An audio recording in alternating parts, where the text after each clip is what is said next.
Criminalité, gangs, assassinats politiques, catastrophes naturelles. La situation a dégénéré en quelques minutes. Les membres d'un gang local ont été pris pour cible par la population, excédée. En plein jour, et devant des policiers totalement démunis, ils ont été lapidés puis brûlés vifs. Les quelques témoins n'expriment aucun remords. Aujourd'hui, Haïti s'enfonce dans le chaos. Mais ce chaos ne vient pas de nulle part. Il plonge ses racines dans une histoire de lutte, d'injustice et de pillage. Haïti, première république noire indépendante au monde. En 1804, elle brise ses chaînes et met fin à l'esclavage. Mais cette victoire a un prix. La France exige une indemnité pour perte de ses colons. 90 millions de francs or, l'équivalent de plusieurs milliards d'euros aujourd'hui. Une dette imposée à un peuple libre, une dette qui étouffera le pays pendant plus d'1 siècle. 2 siècles plus tard, les traces sont toujours là. La pauvreté, l'instabilité politique, la dépendance étrangère. En 2021, le président Jovenel Moïse est assassiné. L'État s'effondre, les gangs prennent le pouvoir. Aujourd'hui, plus de 90% de Port-au-Prince est contrôlé par des groupes armés. For this? Oui. Yes.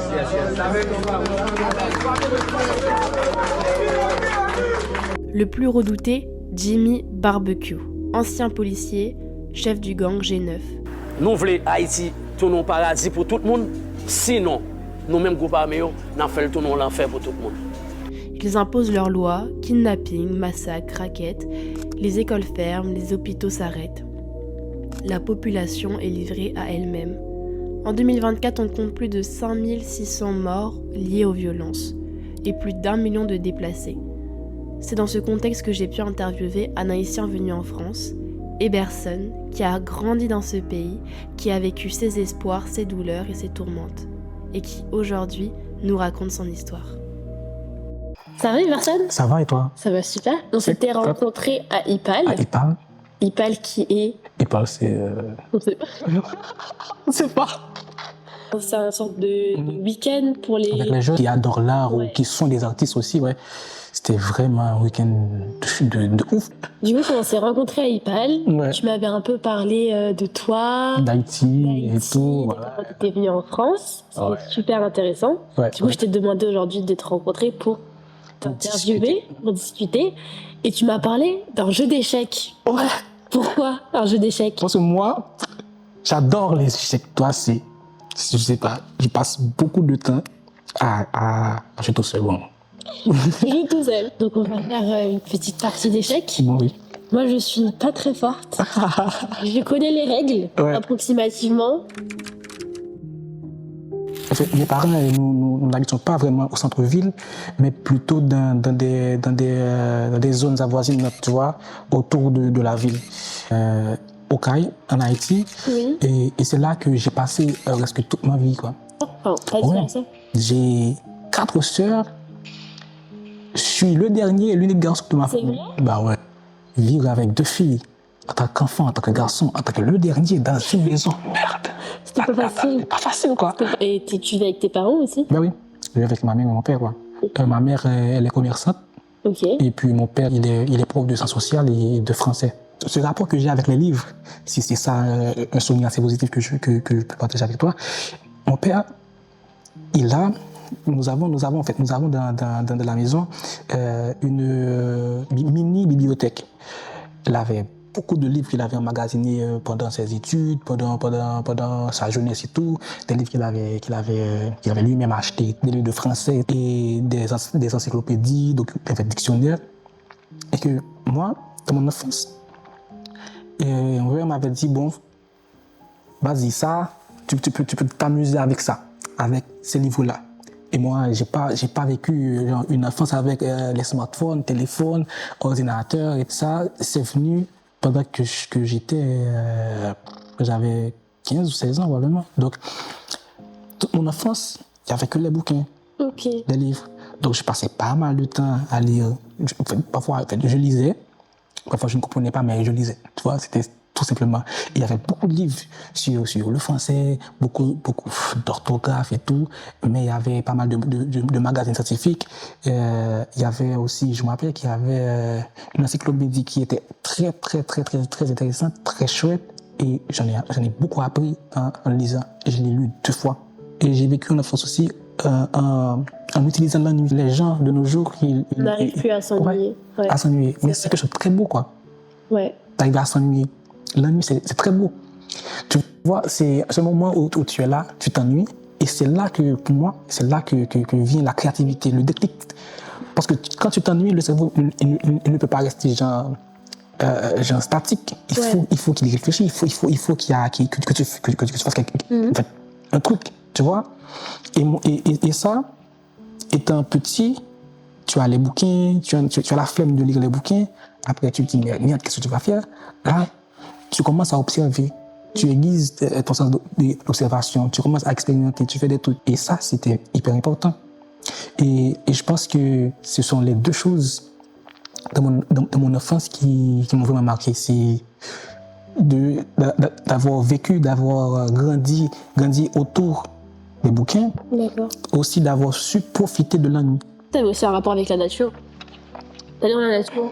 Ouais, moi j'adore parce que je pense que c'est quelque chose qui m'a toujours habité comme élément, comme je sais pas, comme essence de vie, quoi, la nature. Là où je viens en Haïti, là où j'habite, là où mes parents habitent, c'est autour, moi je l'appelle forêt. C'est pas une forêt, quoi, mais il y a beaucoup d'arbres. Ok. Et c'est sur une petite colline, il y a la verdure, il y a une rivière. J'étais genre une habitude, je me levais et les pieds nus, tu vois, je marchais sur la verdure, je respirais de l'air frais. C'était genre, ça, en fait, c'est après que j'ai su que c'est comme une méditation. C'est quand est-ce que tu as pris conscience un peu de ce qui se passait dans ton pays? De base, je suis quelqu'un qui aimait souvent suivre les infos. Quand il y a les trucs politiques, même si tu te dis ça ne t'intéresse pas ou bien ça ne te concerne pas, mais ça te concerne. Arrive à un moment, là maintenant actuellement en Haïti, ça arrive à un moment où ça te concerne. Tu es forcément, tu es forcément dans une position où tu te dois de toujours savoir ce qui se passe, toujours savoir ce qui se trame, soit au niveau des élites politiques ou au niveau de la société et tout. C'est devenu genre essentiel, essentiel dans notre quotidien. De savoir où sont les gangs, comment ils progressent. Est-ce que c'est quelque chose qui a commencé à te préoccuper vraiment? Ou t'as toujours eu de la distance avec ça? J'ai voulu prendre une distance avec ça. Genre, en fait, ne pas trop y penser. Mais c'est comme je te l'ai dit, arrivé à un moment, c'est un carrefour où tu dois passer, tu vois. Ces problèmes-là, ils existent, ils persistent. Et toi, en tant que jeune, c'est ça, en tant que jeune dans le pays qui est appelé, tu vois, à diriger le pays à l'avenir, ou bien qui est appelé à faire progresser le pays. Donc, à un moment, tu es concerné par ce truc. Donc, moi, je pense que je vais l'appeler éveil.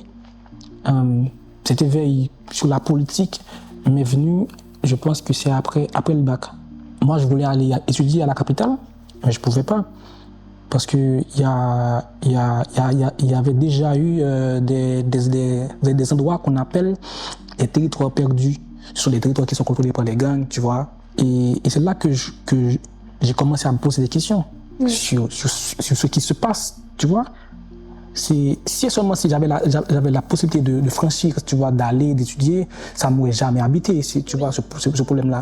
Mais quand... C'est vraiment quand t'étais face à l'impossibilité de faire ce que tu voulais faire à cause d'un problème politique. Tu te dis... Qu'il y a un problème. Qu'il y a un problème, quoi. D'accord. Et ce n'est pas arrêté, tu vois, là maintenant, et ça s'est pas arrêté du moment où tu as pris conscience du truc. Mais ça a persisté. Après, tu écoutes à la radio, tu vois sur les réseaux sociaux que ce n'est plus une zone, mais ce sont des localités, ce sont des endroits que tu as connus, que tu as vus dans des photos, que tu as vus dans des vidéos et tout, qui sont perdus. Et là, tu te dis, merde, mais putain, on est dans la merde, toi, tu vois. Mais la question qui s'est toujours posée, c'est quand est-ce que ça va s'arrêter, tu vois? Est-ce que tu as l'impression que ça s'arrêtera un jour? Je pense que oui. Ah ouais, t'es fort. Mais non. Ah ouais, putain. Mais non. Ah ouais, ok, j'ai compris. Arrête. Non, c'est le coup Tu que penses tu as fait. quoi? Trop tard. J'ai une boule, oh là là. Trop tard. Oh là là. Allez, ouais, on est au même niveau. Je te signalerai. Est-ce que tu peux me dire un peu qu'est-ce qui se passe, la situation avec les gangs en Haïti? C'est un ensemble d'événements qui s'est produit dans le pays et que ça, c'est comme tout de cause à effet, tu vois. On est arrivé à un point où personne ne contrôle ce qui se passe, tu vois. Je pense que ça s'est vraiment empiré il y a... Vraiment empiré en 2020, 2021. Mais il y avait déjà ces problèmes-là parce qu'il y avait un endroit qui s'appelait Mantissant. Et là maintenant, quand on parle de Mantissant actuellement en Haïti, c'est fou, mais Pourquoi? quand tu dis Mantissant, tu vois, c'est comme un nom qui devient un nom de terreur, tu vois. Ah ouais? Ouais, c'est ça, parce qu'il y a eu beaucoup de massacres qui ont été effectués ici, dans cet endroit-là. Tu vois, et je pense que le déclic, c'est arrivé ici, une fois que les autorités, une fois qu'on a perdu Mantissant, et puis c'est là que ça a vraiment, que ça a commencé à se dégénérer dans le pays. Je dis bien qu'avant, il y avait déjà des problèmes, que les gangs, ça existait. Mais d'après moi, c'est pendant qu'on s'est dit, merde, on a perdu Mantissant, qu'on sait qu'on est dans la merde. Parce que du coup, c'est une ville qui a été prise par des gangs, c'est ça? Des gangs, ouais, c'est ça. Et pourquoi? Alors, qu'est-ce qu'ils revendiquaient Mais rien. Il y a le chef de gang le plus puissant qui s'appelle Barbecue. Lui, il était policier. Avant, il faisait partie d'une unité de police qui luttait contre les gangs. Mais arrivé à un moment, il a changé de camp. Et là, maintenant, il est devenu le plus grand, le chef suprême, je peux dire, de cette coalition des gangs en Haïti. Et tu vois, c'est toujours le même discours. Il y a des problèmes dans le pays, les dirigeants, ils sont corrompus. Ça, on sait, c'est évident. Les dirigeants, là, nous sommes dans le chaos et ça, c'est leur discours. Et c'est nous qui allons apporter une solution, etc. Si nous faisons ça, c'est parce que nous, de base, nous étions des enfants de rue, nous ne pouvons pas manger. Maintenant, nous pouvons manger, nous avons de l'argent. Et si c'est pour tuer des gens, on peut le faire. Donc, il y a un discours qui se construit autour de ça, mais à la fin, tu te demandes, la vraie question, c'est why? Et est-ce que, du coup, t'as déjà vu des gangs? Ouais. Là, ça m'a mis dans ma tête, c'est comme l'image, c'est horrible. 1, 2, 3, 4 fois. Ok. 5, 4 et 5 fois, je pense. Tu te rappelles la première fois que tu l'as vu? La première fois que j'ai vu ces hommes armés, c'était lorsque j'allais à Port-au-Prince pour ma demande de visa. En fait, l'idée n'était pas trop la bienvenue pour mes parents, tu vois. Parce que nous étions, entre guillemets, un peu en sécurité dans le sud. Mais tu vois, tu es jeune et que tu vas laisser les cailles pour traverser, parce que c'est inévitablement, c'est inévitable, tu dois traverser ces territoires perdus, tu dois traverser Gressier, Oriani, Mantissant pour pouvoir arriver à la capitale. Parce qu'au fil des années, on ne parle plus de Mantissant comme le seul endroit qui a été perdu, tu vois. Là maintenant, on parle de Gressier, on parle de Moriani, on parle de Canaan, on parle de Delma 19, on parle de beaucoup d'endroits. Mais moi, quand tu sors du sud et que tu vas à Port-au-Prince, tu dois passer par Mariani, par Carrefour et Mantissant. Il y a Fontamara aussi. Mais Mantissant reste et demeure, tu vois, c'est l'endroit quand tu... Rien que prononcer le mot, ça fait peur. Ça fait peur. Quand tu dis, bon, je vais traverser Mantissant, ça fait peur. Et en fait, ils ont été dans cette ville et ils ont massacré tout le monde. Ils ont envahi et cette zone.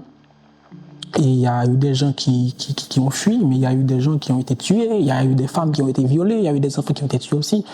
Tu vois, c'est comme ça. C'est qu'ils sèment la terreur il tire sur les gens, il tue tout ce qui se bouge. Il y a des gens qui le laissent partir comme ça va dépendre et tout. Après, il s'installe et là, parfois, il brûle des maisons, etc. pour faire fuir les gens. Et ça, c'est leur technique. Et Mortissan, c'était vraiment l'endroit, je pense que actuellement, c'est l'endroit, tu vois, où il y a eu beaucoup de massacres. Tu vois. Et que là, maintenant, je me suis dit, bon, si je dois venir ici en France, inévitablement, je dois passer par Mortissan. Parce que c'est sur le chemin pour aller à Port-au-Prince. Donc t'es passé dans... Ben oui. T'imagines même pas. L'inévitable, c'était que je devais traverser Mortissan. Du coup, t'as fait ta terminale, tes études dans le sud. Et donc t'as postulé après pour venir travailler ici. Oui, en fait, c'était un appel à candidature. Et mon ami m'a dit, mec, ça peut t'intéresser, vas-y, postule. J'ai postulé et puis j'ai oublié si j'avais postulé à un truc. Et c'est genre des semaines après que j'ai reçu un mail de l'Institut français qui m'avait dit, bon, ok, nous avons eu ta candidature et tout. Mais je voulais toujours venir ici en France pour voir, venir en Europe. Et là genre, c'est tombé sur moi d'un coup. Et après, je me suis dit, merde, il y a Port-au-Prince. Je me dis, bon. Quand tu as dit à ta famille que tu devais aller à Port-au-Prince, ça a été quoi leur réaction? Je veux dire, c'est en créole. Il y a ma mère qui m'avait dit, petit garçon, qu'est-ce que tu là? En Haïti, nous avons une famille qui est très croyante. Et elle m'a dit, bon, je vais prier pour toi, ça va aller. Donc, voilà. T'inquiète. Non, c'est à moi. C'est à moi. Non, c'est à moi. Attends.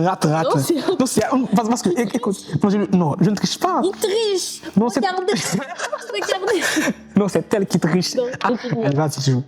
Toi qui pensais avant de partir et tout, t'étais stressé. En fait, pour le trajet, je me rappelle vraiment avoir rassemblé tout le pognon pour pouvoir vraiment traverser l'endroit. En gros, j'avais dans mon sac environ 50 000 goudes. Il y avait l'argent pour payer l'aller et le retour. Il y avait l'argent pour le passeport. Il y avait l'argent pour pouvoir séjourner là-bas. Le petit matin, c'était genre, on avait le voyage à 6 h du matin. Et puis, on devait arriver, je pense, à 10 h ou 11 h du matin. S'il y a des embouteillages, on peut arriver à midi.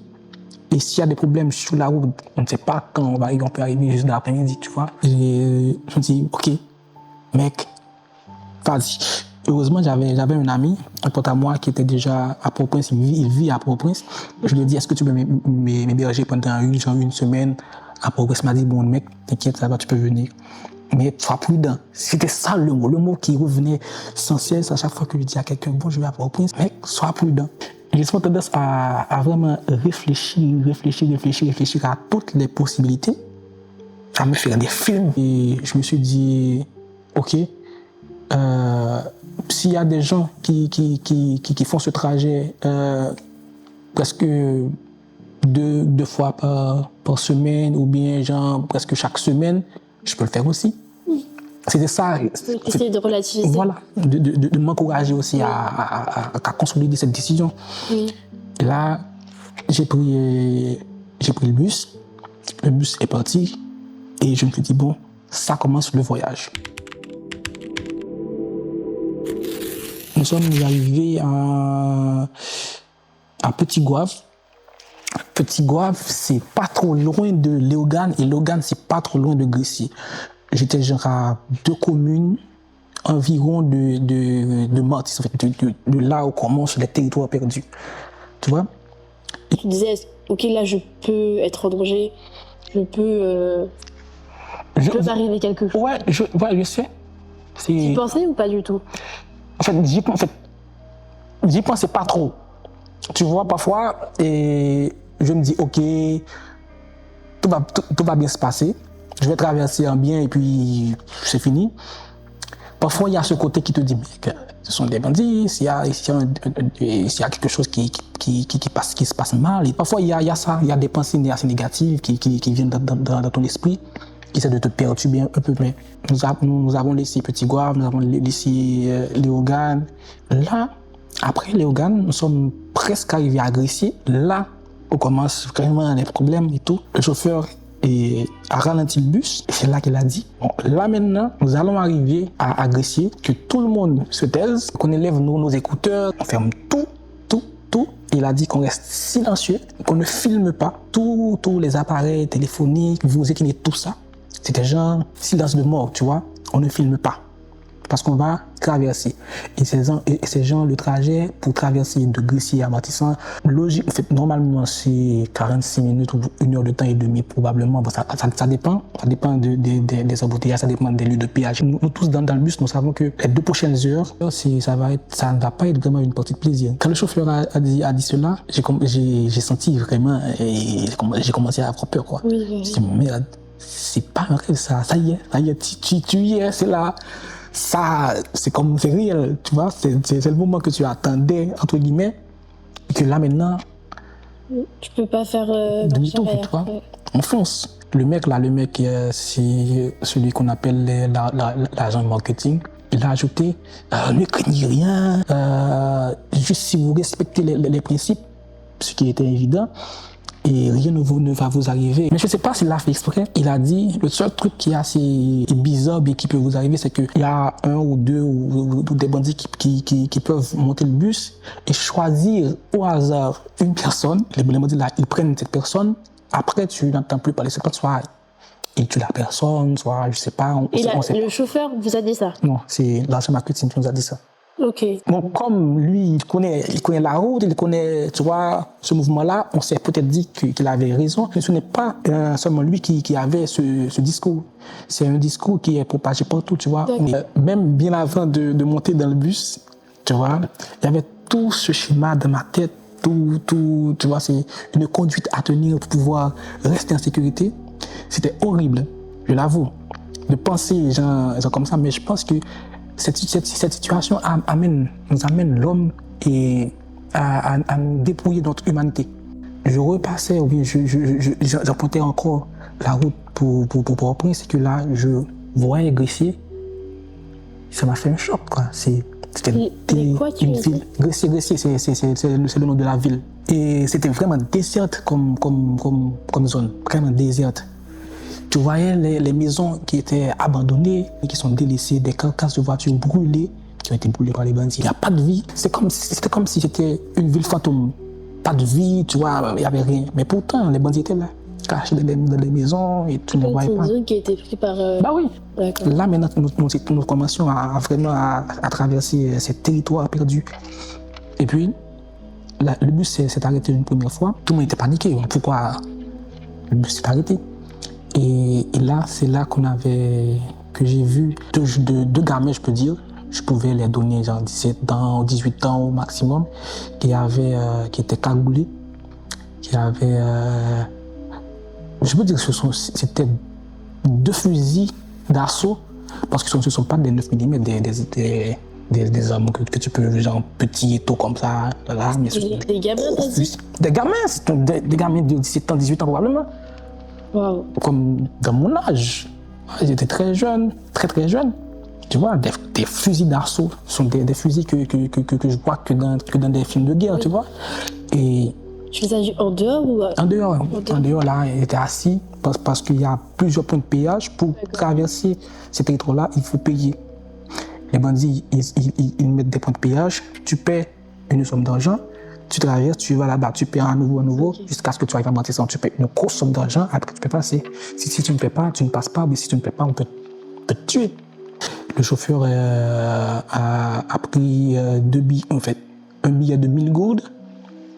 Il a donné à celui qui était un peu plus grand, je pense. Il n'a pas accepté. Le chauffeur il ne voulait pas augmenter la somme. Là, il y a eu une petite altercation entre le chauffeur et le bandit. Je me suis dit, merde, mec. Parce que quel truc. Après, on repart. Le mec est armé, toi, tu te disputes avec. Mais c'est... Est-ce qu'il ne voulait pas payer plus pour passer? Pour passer. D'accord. Après, c'était genre, ça commençait à chauffer. Attention, elle monte Oui. dans le bus aussi ou pas? Les gens, oui, les gens disaient, paix, Stéphane. Ces jeunes-là, ils sont les plus dangereux. Quelqu'un qui est adulte, qui a une âme, ok, il peut avoir une sorte de réflexion, ok, hein, mais ces jeunes-là, Ils sont impulsifs. Ils sont impulsifs. Le chauffeur, je ne sais pas ce qui lui a appris. Bon, je comprends parce que après, j'ai vite compris que si tu es trop doux, on va te prendre pour quelqu'un qui ne peut pas se défendre. Mais il a dit, ok, je ne vais pas payer plus que 1000 gouttes, c'est le prix. Voilà. Après, il a dit en créole. Et puis, tu pas faut te mouiller. C'est comme s'il disait, mais t'es qu'un gamin effronté. Tu vois, il a dit ça, il me dit merde, on est mort. C'est littéralement ça. En fait, je me suis dit merde. Les chauffeurs du bus, ça veut dire qu'ils passent. Oui, régulièrement. Peut-être qu'il connaît aussi les codes. Bah oui, probablement. Et c'est arrivé 2 fois. Nous avons traversé aussi la ville. Et c'était morbide, comme je te l'ai expliqué. Après, on est arrivé à Mariani. Mariani, c'est là où habite l'un des chefs de gang les plus terrifiants, je peux dire, les plus meurtriers de la coalition. Barbecue? Non, c'est Boudba. Lui, il était jeune, je crois qu'il a 23 ans ou 22 ans, quelque chose comme ça. C'était lui le chef de gang, tu vois, c'est un jeune. D'accord. Donc c'est les gangs, c'est surtout des jeunes? Des jeunes, ouais, c'est ça, ce sont des jeunes, tout ça. Mais celui-là, Boudba, c'est dans la vingtaine. Soit qu'on a à peu près le même âge, ou bien qu'il est plus petit que moi, ou bien qu'il a, je sais pas. Est-ce que c'est parce que l'espérance de vie dans un gang, elle est basse? Ou c'est parce que ça attire... Ça attire que s'il y a un jeune actuellement en Haïti, dans ces conditions-là et tout, tu vois, par exemple, là, en ce moment même, au pire, dans le tranche d'âge de 20 à plus, qui ne décide pas de prendre les armes, qui ne décide pas d'intégrer un groupe de gang, c'est que lui, il a un fort caractère ou bien il a une forte personnalité sur ce qu'il veut. Parce que quand tu viens du ghetto, entre guillemets, à Port-au-Prince, et que c'est dur. c'est très dur. C'est normal, quand tu nais dans un système où il n'y a pas beaucoup de sécurité, c'est normal de tomber dedans. Bah oui. Et ces jeunes-là qui ont décidé d'intégrer ces groupes armés, ouais, bon, parfois ils sont victimes du système. Oui. On peut le dire comme ça. Et après, nous sommes arrivés à Mariani. Et là, il y a eu aussi une autre altération entre un gamin aussi. Ce sont que des gamins qui font les points de pillage. Oui. Et le chauffeur a dit le même truc, c'est-à-dire effronté, t'es qu'un gamin. Si tu ne veux pas prendre, je peux avertir ton chef. Le gamin s'est ravisé, a laissé passer. Ouais. Parce que les chefs, par exemple, s'ils disent, OK, les bus, les gros bus doivent payer 1000 gouttes ou 1500 gouttes, c'est le prix. Parce que le gamin, il voulait garder l'argent pour lui? Bah oui, bon, parfois, ça, mais parfois, c'est un système qui est très bien fait. Et de leur part, parce que j'ai entendu dire que si par exemple, si on doit payer 1000 gouttes et que ces bandits-là, ces gamins-là, ils te font payer genre 1500 gouttes, soit 500 gouttes de plus, et ils peuvent, en fait, le chef peut le tuer parce qu'il n'a pas respecté le principe. Tu vois? Et c'est ça, quand le chef lui donne un prix sur le trajet, on doit respecter le prix. C'est pour ça que le chauffeur a dit, si tu me fais payer beaucoup plus, on peut avertir ton chef pour lui dire, j'ai payé plus, et là, tu vas avoir des problèmes. Et rapidement, il s'est ravisé. Oui. Tu vois? Nous avons fait une petite pause à Carrefour, juste pour que les gens puissent aller épicer et tout. Hein. Il y avait une dame à ma gauche, devant ma gauche, qui avait dit, moi je ne connaissais pas, en fait, après Carrefour, je ne connais rien de la route à venir et tout. Et puis la dame a dit, après Fontamara, c'est Martissant. Et que je me dis, OK, si j'ai survécu à Mariani, j'ai survécu à agressé, bon, c'est pas Martissant qui va me tuer. Et lorsque nous sommes vraiment arrivés, il faut traverser Martissant, le chauffeur a encore fait un arrêt pour dire, bon, il a encore annoncé que si vous avez vos téléphones, soit même sur vibration, il faut tout éteindre. Et c'est là que j'ai vraiment écouté, que j'ai pris mes écouteurs, je les ai enlevés, j'ai pris mon téléphone. Bon, là. Non, là, c'est. On va faire des vagues. Bah oui. Là, c'est pas mode avion, là, c'est éteindre catégoriquement. On éteint tout. Et puis, on est posé, on est assis, on reste silencieux, on va traverser. Je me souviens que j'ai vu ce couple Je pense qu'ils étaient mariés parce qu'il y avait La bague. l'alliance dans le doigt de la dame. Ils avaient les mains un peu joints. Tu voyais les phalanges, l'alliance là qui clipsait aussi son doigt. Et avait à côté de moi, dans l'autre rangée, il y avait une demoiselle qui avait la tête baissée. Sur ses lèvres, tu voyais qu'elle priait. Il y avait les gens qui disaient « Oh Jésus, Jésus, Jésus, Jésus, oh Jésus, etc. » Et là, tu sentais que l'atmosphère, la tension dans le bus était tellement palpable que tu venais même toucher. Tu vois, c'était très très intense. Après avoir vraiment observé tous ces détails dans le bus, et puis on arrivait vraiment à Martissan. On était déjà à Martissan, mais vraiment, et là où il y a le dernier point de péage, et la dame qui était à côté de moi, lorsque nous sommes arrivés, le bus s'est arrêté, et puis elle m'a agrippé au bras. Tout pendant le trajet, pour passer Mariani, j'étais un peu zen, tu vois.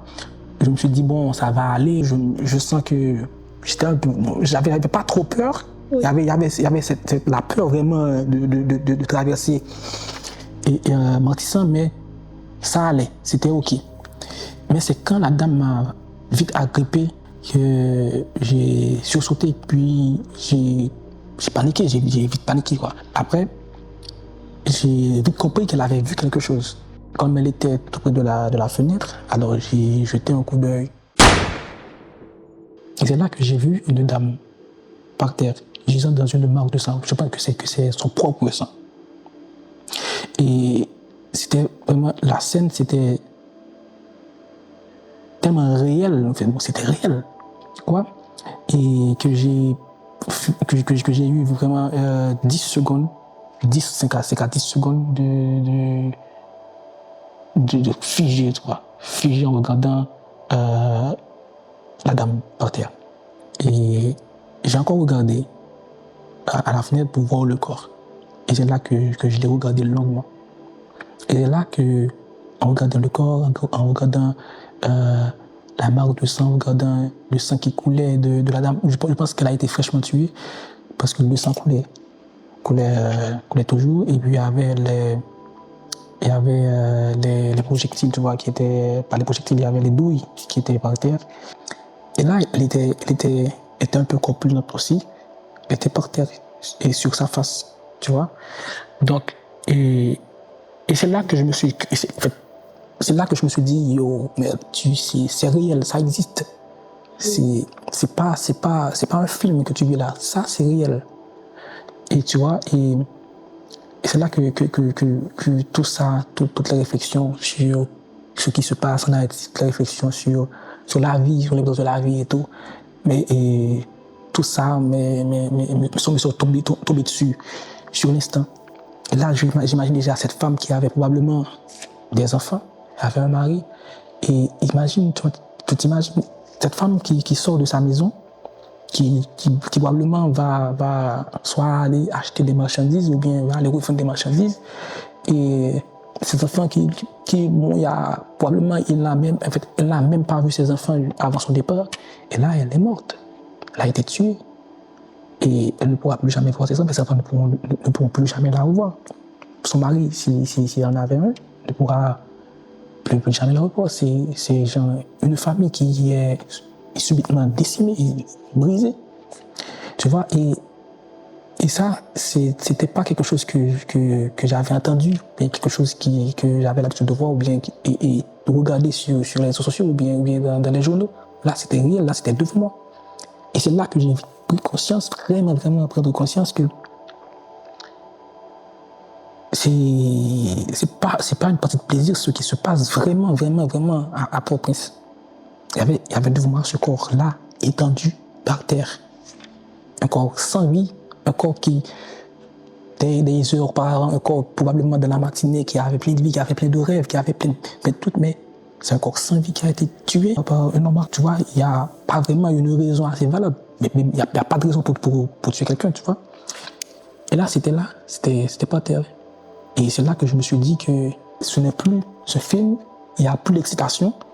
Parce que, tu vois, il y avait l'excitation d'être dans dans la ville, il y avait l'excitation de traverser Matissan. Mais après, ça s'est dissipé, quoi, l'excitation. Ça n'existe plus, quoi. Et tout ça, t'es tombé dessus d'un coup. D'un coup. Et t'es pris d'angoisse.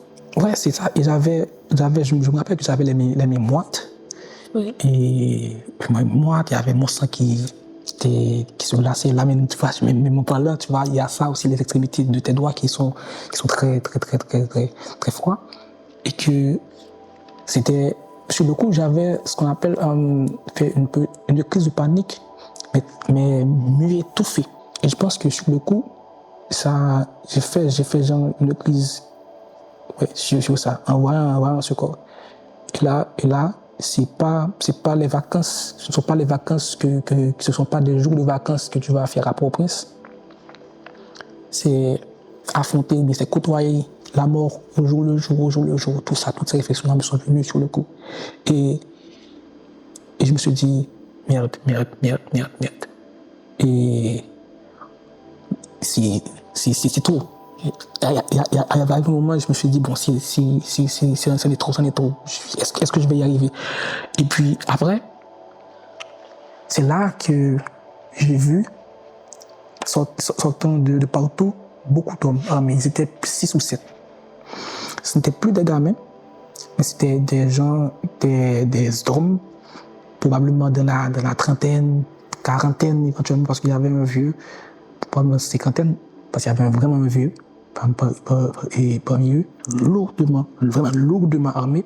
Il y en a 4 qui ont encerclé le bus. Et il y avait 2 qui restaient genre à distance. C'était 7 ou 8. Il y avait un qui est arrivé à la portière. Dans le bus, les gens murmuraient Jésus. Ils s'appelaient Jésus. Il y avait la dame qui s'agrippait à moi. Et voilà. Et moi qui suffoquait de l'intérieur, qui avait peur, mais je voulais pas vraiment me montrer parce que la dame, c'est un soutien, tu vois. Je peux pas me fondre avec elle et tout. Oui. Et là, c'était comme le moment ultime, tu vois. Les gens, tu écoutais les murmures pressants dans le bus quand le bandit s'est approché de la porte. Et là, le chauffeur lui a remis une enveloppe jaune qui avait des liasses de billets de 1000 coups. Le bandit, je sais pas si c'est pour nous faire baver. Il a pris son temps, il a sorti les billets, il les a compté très doucement, tranquillement et tout. Après, il s'est un peu éloigné du bus, il a compté l'argent avec son acolyte qui était les 2 autres qui étaient restés de l'autre côté. Il a marqué une pause. Après, il y avait l'homme qui faisait la ronde autour du bus. J'ai encore regardé par la fenêtre, il a regardé le chauffeur, il a dit, bon, vas-y, tu peux t'en aller. C'était le mot, c'était la phrase qu'on attendait tous. C'était là qu'on a un peu essoufflé parce que si on te dit, bon, vas-y, c'est que tu peux t'en aller. Je vais redémarrer la voiture et j'ai regardé encore le corps parce que je voulais vraiment pas oublier ce corps que j'ai vu. Est-ce que je peux dire heureusement, malheureusement? Mais je veux dire heureusement parce que je pense que voir ce corps m'a fait sortir de ce rêverie de comprendre ce qui se passait à Port-au-Prince comme quelque chose, comme un film. Oui. Tu comprends? Oui, bien sûr. Parce que voir ce corps m'a dit, ça, c'est latent, c'est réel, c'est concret, ce qui se passe. Tu vois, et je l'ai regardé une dernière fois, j'ai revu la femme, j'ai revu cette jupe mauve, et j'ai revu ce sang rouge qui coulait par terre, j'ai revu ce corps-là étendu sur le sol. Je voulais l'imprégner dans mon esprit. Parce que je pense que c'est ça. Parce que je voulais avoir ça, cette image de ma tête pour pouvoir continuer. Pour me dire que là, tu vas, ce sont pas les vacances, tu vas dans un endroit où tu côtoies la mort au jour le jour. Je suis arrivé à Port-au-Prince, j'ai appelé mon ami, il m'a fait bon. Il y avait tellement cette idée que tous les chauffeurs de taxi ce sont des hommes qui sont des gangs, et sont présumés gangs, tout. Et là, c'était ma première fois dans la capitale. Et puis j'ai appelé mon ami, il m'a dit, ok, tu prends tel taxi, tu lui dis de t'amener à tel endroit. Je lui dis, t'en es sûr? Il m'a dit, oui, t'inquiète, ça va aller. Et même mon choix de choisir un taxi, c'était choix stratégique, pas prendre les gens qui étaient trop jeunes, qui sont susceptibles à être des gangs. Il faut vraiment regarder sur les traits, le visage, les traits de caractère, est-ce que quelqu'un qui est probablement bien éventuellement quelqu'un de confiance et tout, il y avait tout ça. Et là, j'ai vu un chauffeur qui me semblait entre la quarantaine et la cinquantaine, qui avait probablement de l'expérience et tout, qui, en fait, lorsque je l'ai abordé, il me semblait un peu sage dans ses mots. Je me dis, bon, je le prends. Et bon, heureusement, c'était pas quelqu'un de mauvais. Il connaissait bien l'endroit où j'habitais, mais par paranoïa, c'était comme si j'habitais là, au manège, mais je lui ai dit de me déposer genre, au bout du parc pour pouvoir ne pas savoir où j'allais exactement. Bon. D'accord. Donc, prudence, on ne sait jamais. Donc, c'était ça, c'était vraiment la première fois que j'ai vraiment vu ces hommes armés. Et c'est la première fois aussi que j'ai vu un corps, que j'ai vu quelqu'un qui a été fraîchement tué par les gangs. J'en ai vu aussi après, mais c'est genre la première fois que j'ai vu tout ça. Bon, on a changé de place parce que le manège fermé. Bah oui. Et du coup, bon, on a un peu été mis à la porte. Est-ce que tu peux me dire comment ça s'est passé quand tu es arrivé en France? Ah, ça, c'est une très belle question. C'était vraiment super et génial. Arriver ici, c'était cool. On était tous contents, très contents. Moi et mes amis, nous étions 3. Ou t'as voyagé avec tes amis? Oui, nous étions 3. Sur nos visages, se lisait l'excitation, se lisait le contentement d'être ici, d'arriver enfin ici. Et d'arriver à Paris, je me rappelle vraiment des petites vidéos qu'on avait faites. Mais, en fait, le truc qui est assez bizarre, je ne sais pas tout ça, c'était la température. T'imagines, nous avons laissé Port-au-Prince, il faisait 33 ou 34 degrés. 34 degrés. Il fait toujours aussi chaud? Ah oui, c'est... Par exemple, Haïti, je le dis tout souvent, Haïti, c'est une île, ça ne fait pas ces problèmes-là. C'est une île, ou bien c'est un pays où, au cours de l'année, pendant toutes les saisons de l'année, où tu peux venir en vacances. Décembre, janvier inclus. Bon, pendant les mois de juin, juillet, août, c'est plus chaud, mais c'est cette température-là. Donc, j'ai laissé Port-au-Prince à 34 degrés, et je suis arrivé à Paris, il faisait genre 10 degrés. C'est la première fois que t'arrives dans un froid comme ça? Exactement. Par exemple, il y a des endroits en Haïti où il fait froid, mais tu peux avoir 16 degrés comme plus bas. Par exemple, il y a un endroit qui s'appelle Kiskov où il fait vraiment froid. Les gens sont habitués au froid, mais le froid parisien, le froid européen, c'est différent, tu vois. Et par exemple, là maintenant, je me dis que un peu je me suis habitué avec la température et tout, mais je pouvais pas rester comme ça. Quand je suis arrivé à Paris, c'était genre le froid total, la température était horrible. Je le dis. Enfin, je le dis. C'était toujours là l'excitation de venir et d'arriver ici, de commencer à y vivre, quoi. Par exemple, nous sommes arrivés à Paris le 24 septembre, on a fait une semaine là-bas. Même pendant cette semaine-là, tu vois, c'était toujours l'excitation. Ouais, c'était, comme on aime le dire, c'était accomplir le rêve européen, tu vois, se retrouver à Paris, en France. Et c'était genre un endroit que tu connaissais déjà dans des films, dans des images, des photos, dans des livres que tu as lus et tout. Mais là, tu y es. Et là, c'était toujours présent, ce côté d'excitation, tu vois, étant excité d'être à Paris. Ça existait toujours.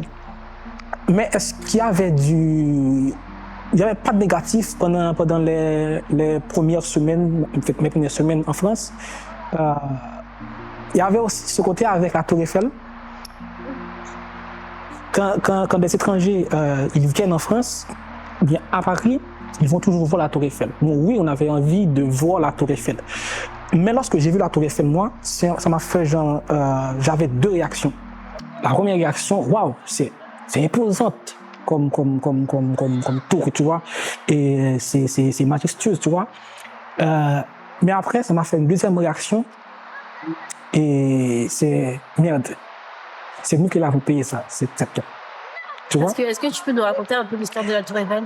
En fait, ce n'est pas l'histoire de la Tour Eiffel en général, parce que je connais c'est monsieur Eiffel, quelque chose comme ça, qui a construit. Financier plutôt. Mais et ça a un rapport dire avec l'histoire d'Haïti, en fait, c'était la question qu'on m'avait posée quand je suis arrivé ici à Reims. C'est pourquoi vous avez ce côté français, c'est-à-dire avec la langue française, vous parlez français et tout, mais les gens, ils ont oublié qu'Haïti a ce passé intime, je peux dire, avec la France, parce que nous avions été une colonie française, c'était la plus grande colonie française à l'époque, et c'était Saint-Domingue, et c'était aussi la colonie, bien le peuple qui a battu la plus grande armée qui existait à l'époque, c'était l'armée de Napoléon Bonaparte. Tu vois, il y avait ça. L'histoire avec la Tour Eiffel, c'est qu'après notre indépendance, nous avons battu la France en 1803 et que Dessalines avait, avec ses hommes et tout, les Haïtiens ont chassé les Français sur l'île en fin décembre. Et les Français, pendant des années, ils n'ont jamais voulu ce côté qu'un peuple noir, qui a des noirs, qui ont pris leur indépendance, ils nous ont dit, bon, si vous voulez qu'on reconnaisse votre indépendance, il faut payer 150 millions de francs à la France. Ce que le président à l'époque, Jean-Pierre Boyer, avait accepté. Il avait accepté de payer à la France une indemnité pour que la France puisse reconnaître l'indépendance d'Haïti. Et t'imagines, une nation très jeune, qui vient juste d'avoir son indépendance en 1804 et tout, on n'avait même pas encore le temps de construire le pays. Et là, les économies qu'on avait, l'argent qu'on avait, on allait et les verser ces argents-là à la France, tu vois. Et puis, nous avons vraiment souffert pendant des années.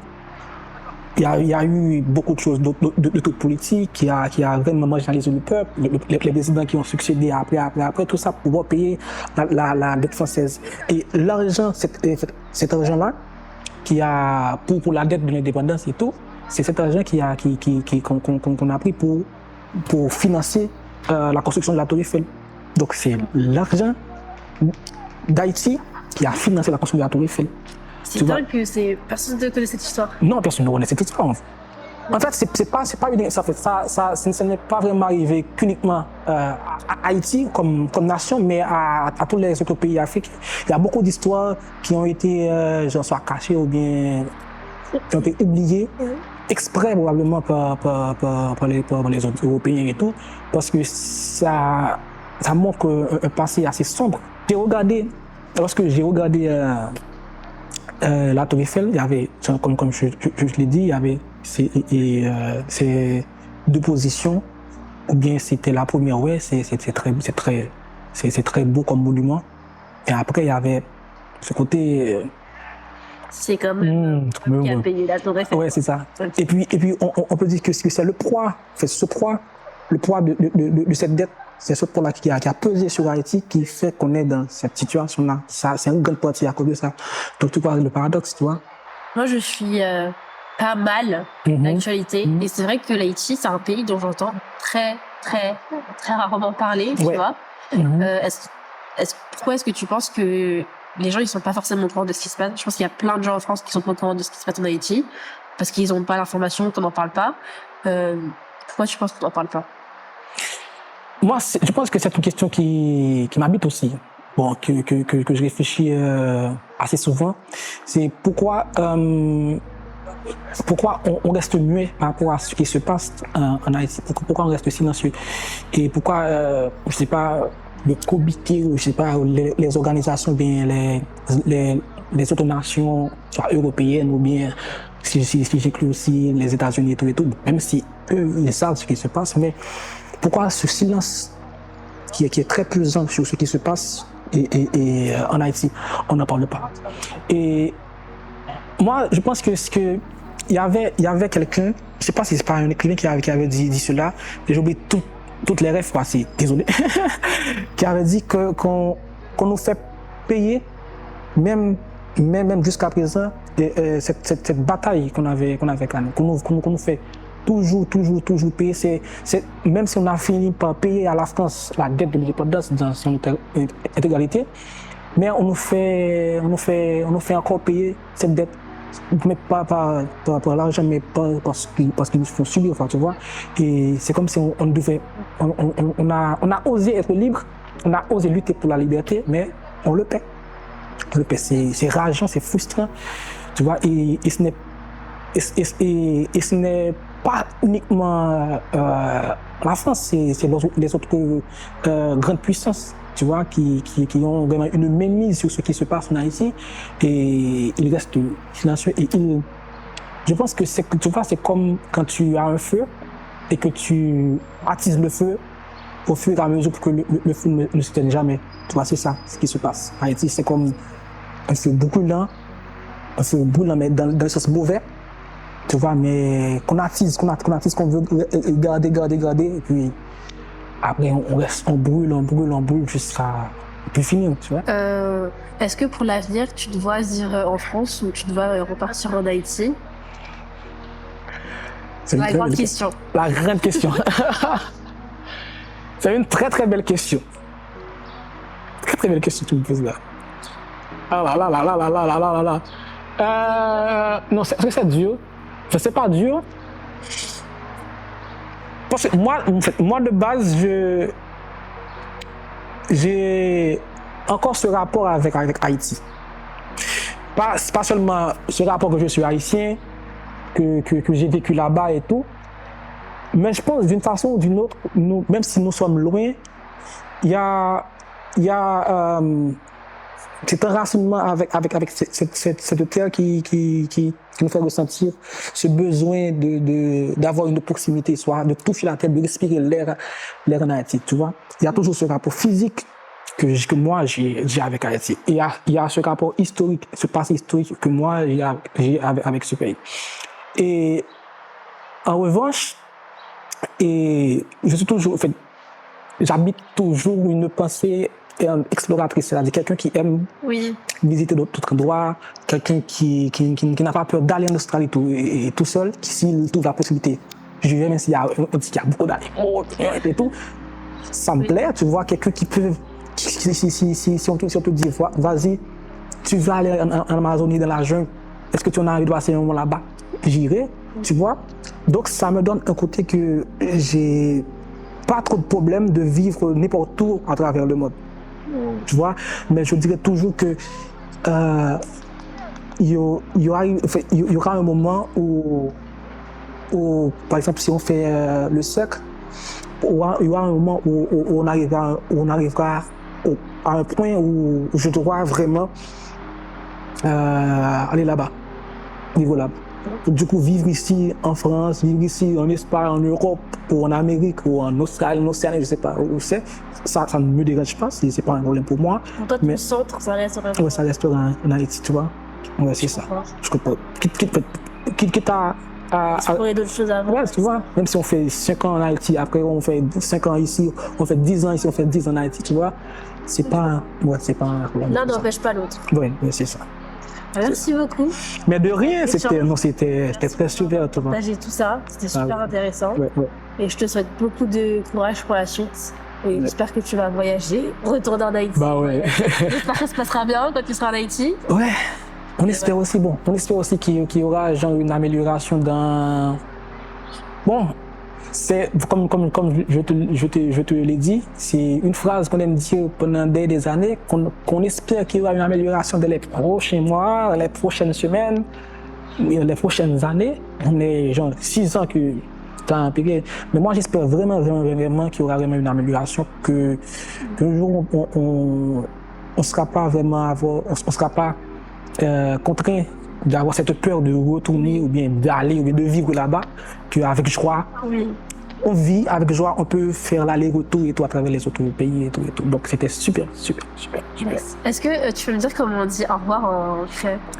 Ah, au revoir, c'est pareil, c'est genre tu dois un peu ouvrir ta bouche. Non, c'est la façon de le dire qui est important.